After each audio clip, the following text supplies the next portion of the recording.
Al-Falah university ఇప్పుడు దేశవ్యాప్తంగా మార్మోగుతోంది ఈ పేరు. ఢిల్లీ ఉగ్రదాడి ఘటనతో అల్ఫలా యూనివర్సిటీ నిత్యం వార్తల్లో నిలుస్తోంది.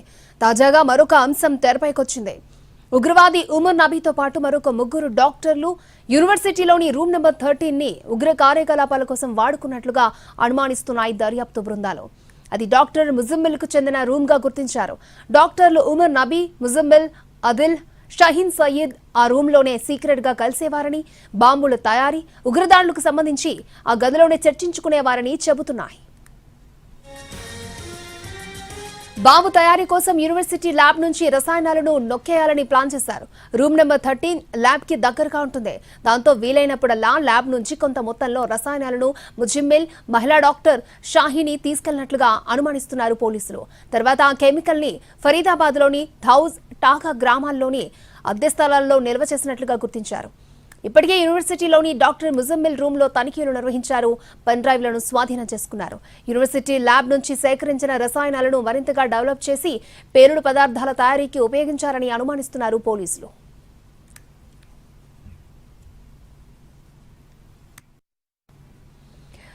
రైట్, అల్ఫలా యూనివర్సిటీ ఇప్పుడు ఇదే యూనివర్సిటీ పేరు దేశవ్యాప్తంగా మార్మోగిపోతోంది. ఢిల్లీ ఉగ్రదాడి ఘటనతో అల్ఫలా యూనివర్సిటీ నిత్యం వార్తల్లో నిలుస్తోంది.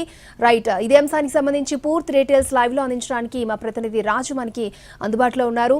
రాజు, ఇప్పుడు అందరూ కూడా అల్ఫలా యూనివర్సిటీలో ఉన్నటువంటి రూమ్ నెంబర్ 13 గురించి మాట్లాడుకుంటున్నారు. పూర్తి డీటెయిల్స్ ఏంటి? ఎస్, అల్ఫలా యూనివర్సిటీ ఫరీదాబాద్లో ఉంది. సో ఈ యూనివర్సిటీలోనే ఈ ఏకంగా అంటే ఈ ఉగ్రవాదుల లింక్లో ఉన్నటువంటి వాళ్ళు మొత్తం కూడా అక్కడ ఉన్నటువంటి వాళ్ళే కనిపిస్తున్నారు.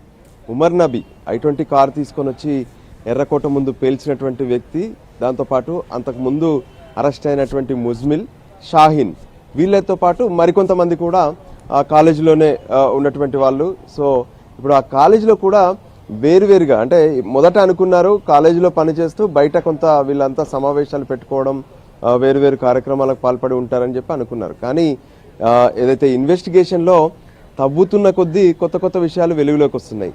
ఏకంగా అల్ఫలా యూనివర్సిటీలో ఉన్నటువంటి రూమ్ నెంబర్ 13నే తమ ఉగ్ర కార్యక్రమాలకు ఒక కేంద్రంగా పెట్టుకున్నారనేది స్పష్టంగా అర్థమవుతుంది.